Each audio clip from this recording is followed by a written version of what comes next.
Guys, welcome bank two माय channel. तो आप लोग कैसे हो? आई होप आप सब बच्चों गाइस मैं भी बिल्कुल अच्छी हूँ। तो अभी फिर से आप सभी के लिए हमारे पावर स्टार पवन सिंह का एक न्यू बोलबम सॉन्ग आई है गाइस। सॉन्ग का टाइटल है वीडियो भोजपुरी सॉन्ग। तो चलिए गाइस हम लोग देखते हैं कैसा ये सॉन्ग और के। तो चलिए गाइस मैं टाइम वेस्ट नहीं करना चाहती हूँ हमारे पवन भैया का ये वीडियो। तो चलिए गाइस मैं वीडियो करती हूँ ऑन। गाइस वीडियो को प्ले करने से पहले आप सभी से एक छोटी सी रिक्वेस्ट है गाइस, प्लीज अगर मेरे चैनल पे नए हो तो please guys subscribe my channel and start करते हैं वीडियो।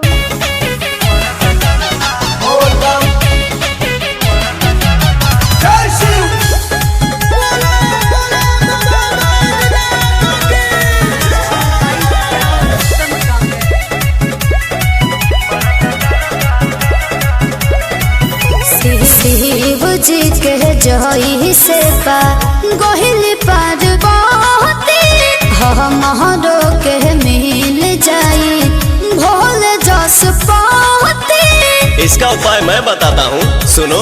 बोलिए दो।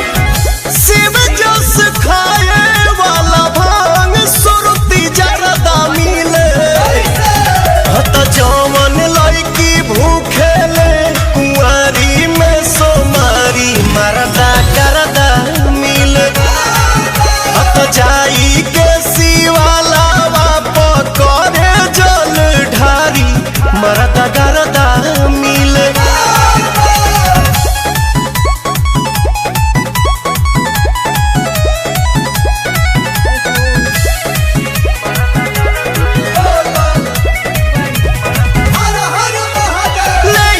जल जब जब पैदल गोरी शिव के नगरिया कटबू कठिन डगरिया हो जाही के सुल्तानगंज से करब जल भरिया हो सैया जिला भूखब हम सोरा हो सो महरिया हो। मनवा में रहे जवन तवन तवन श्रद्धा मिले जवन लड़की भूखे ले कुंवारी में सोमारी मरदा करदा मिले हर जाई के शिवाला पकड़े जल ढारी मरदा करदा मिले।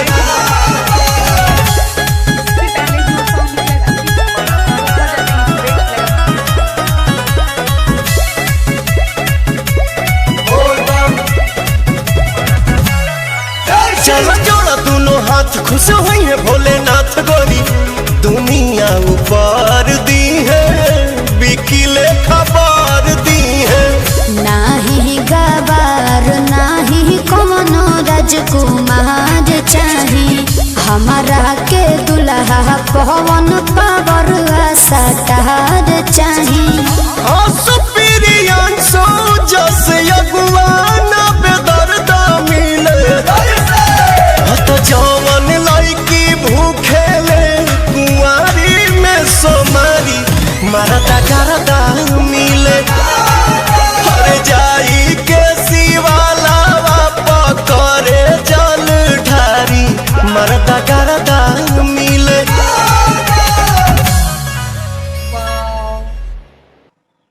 तो गाइस ये था हमारे पास सॉन्ग। मुझे बहुत अच्छी लगी। आपको कैसी लगी गाइस प्लीज कमेंट कीजिएगा। आपको मेरी रिएक्शन कैसी लगी वो भी कमेंट कीजिएगा। अगर अच्छी लगी तो please guys subscribe my channel. तो मैं मिलती हूँ गाइस आप सभी से एक नेक्स्ट रिएक्शन वीडियो में गाइस। तब तक के लिए बाय बाय, टेक केयर।